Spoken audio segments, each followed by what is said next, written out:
Hey guys, this is Cam, the Oregon Knife Guy, out on the trail again. I thought I'd show you guys just the change. My last video, things were starting to green up a bit, but it is taking on a whole new life. I'm gonna walk up and probably do a pocket dump on the same little log that I did in one of my last videos after my dogs get a drink here. That big skunk cabbage. Oh, I love it out here. That just looks like a freaking jungle I'm about to walk into. See that? So how's everybody's freaking week going so far? Everybody happy that it's halfway over?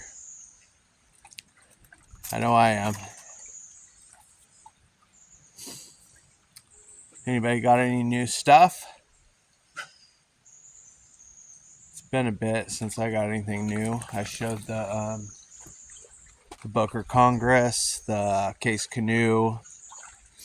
I showed off that Valley Forge fixed blade. If anybody was wondering, that brand Valley Forge fixed blade looked awesome. It says Valley Forge, Newark, New Jersey is all it says on the tank stamp. I learned from watching a Tobias video, Tobias Gibson, Knife Chats with Tobias, that is. The Valley Forge is a Frost brand that is 100% made in Pakistan, and it says nowhere on the freaking packaging that it's made in Pakistan. It says nowhere on the knife that it's made in Pakistan. It literally says Newark, New Jersey, which I don't know about everybody else, but I feel is false advertisement. I mean, when I bought that knife from that guy, I grabbed it because it said Newark, New Jersey on it. Granted, that's my fault for not doing any research, right? I should have looked into it myself. But just so everybody knows, Valley Forge, Pakistan, it's a Frost brand. But check this out. You see this greenery? It has really grown up. You can hear the creeks come together, but you can't even see them anymore. Now up here, I don't know if I posted, I'm pretty sure I posted a picture at one point, but this tree up the hill fell across this trail this winter. And in the process of them cleaning it up, as you can see, I cut this new trail right here. In the process of them cleaning it up, they exposed, see that dark color right there? They exposed a spring. And so now that corner is just always super muddy. But like, look at that. God, it's beautiful out here. I just absolutely love it.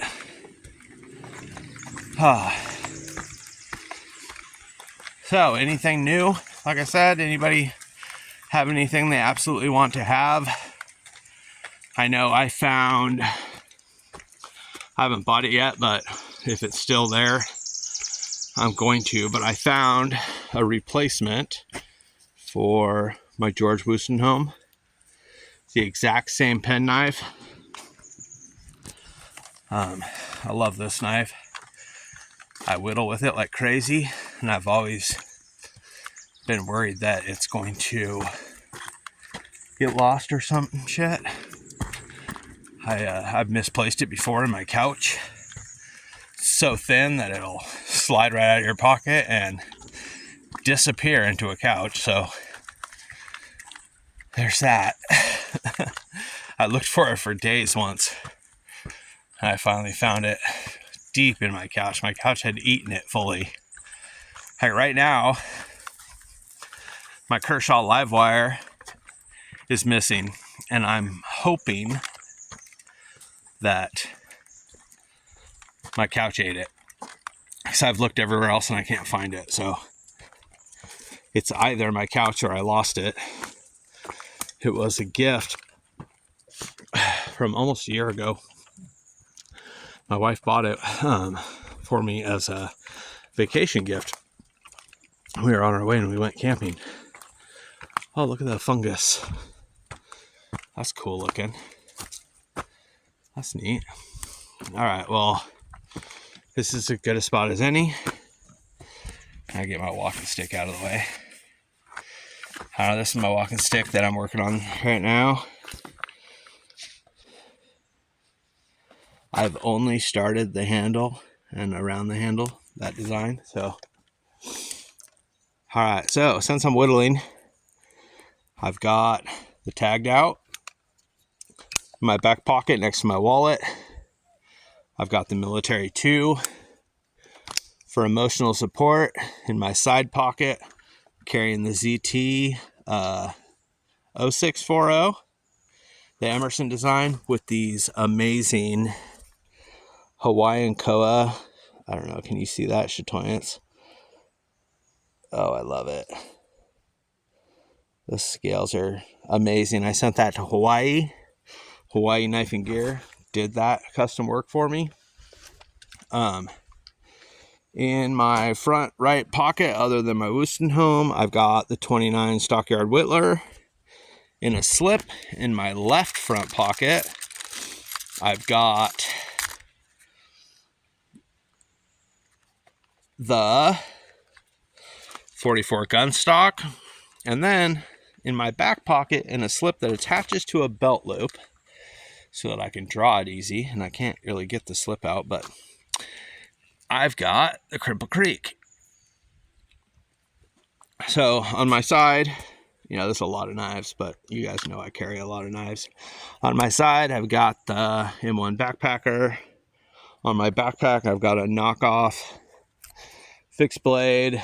I honestly, when I ordered it, I didn't know that it was a knockoff, but it's made by SDOK EDC or something on Amazon.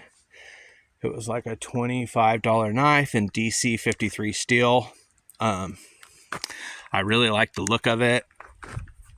I actually thought there's 2 patterns that they have, and if you click on one of them, there's 2 patterns, and the other one kind of looks like the Benchmade Flyaway, but it wasn't exactly the same, and I was like, oh, that's kind of cool. So I grabbed it because it wasn't really a knockoff. It had the SDK EDC or whatever's logo on it.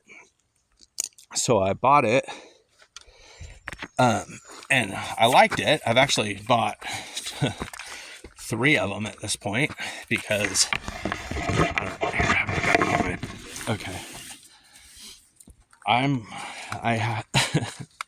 because I carry my pocket slips or my fixed blades on my backpack.